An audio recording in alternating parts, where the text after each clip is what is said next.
ஓட்டுக்கு யார் காசு கொடுக்குறாங்க அவங்களுக்கு ஓட்டு போட்டாங்க. கேப்டன் உழைச்சி சம்பாதிச்ச காசு லஞ்சம் ஊழல் என்னைக்கும் 10 பைசா யாருக்கிட்டயும் கை நீட்டி வாங்கினது கிடையாது. ஏன்னா அவர் எங்க குடும்ப சொத்துல மக்கள் சொத்து. அவர் எங்க குடும்பத்துக்கு மட்டும் அவர் தலைவர் இல்ல, மக்கள், தமிழக மக்களின் சொத்து அவர். நம்ம எல்லாரும் சேர்ந்து ஒரு மாற்றத்தை கொண்டு வரணும்.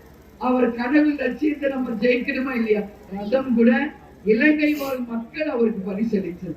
எனவே வரப்போகின்ற 2026 தேர்தல் நமக்கு முக்கியமானது.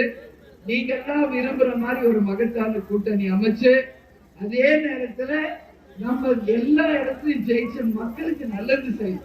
எம்எல்ஏ யாருங்க?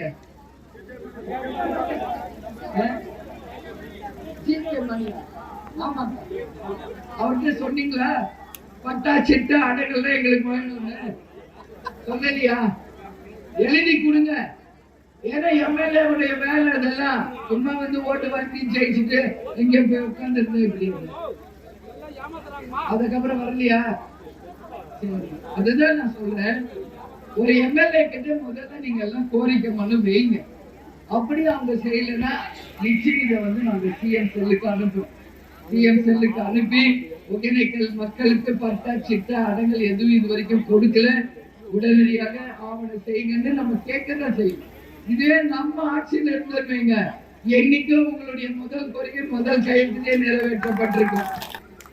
நிச்சயமாக ஒரு மாற்றத்தை உருவாக்குவோம். இந்த தேர்தலில் மாபெரும் ஒரு வெற்றிய கூட்டணியோட உங்களை சந்திப்பேன். வெற்றியோடு இந்த மக்களுக்கு வேண்டியதை நிச்சயம் நாங்கள் செய்வோம் சொல்றேன். செய்திகளை உடனுக்குடன் தெரிந்து கொள்ள கீழ்கண்ட கேபிள் மற்றும் டிடிஎச் நெட்வொர்க்குகளில் எம்நாடு செய்தி தொலைக்காட்சியை காணுங்கள். பாதகம் செய்பவரை கண்டால் நாம் பயம் கொள்ளலாகாது பாப்பா. மோதி மிதித்துவிடு பாப்பா, அவர் முகத்தில் உமிழ்ந்துவிடு பாப்பா. அண்மை செய்திகளை உடனுக்குடன் தெரிந்து கொள்ள இணைந்திருங்கள் எம்நாடு தொலைக்காட்சியுடன்.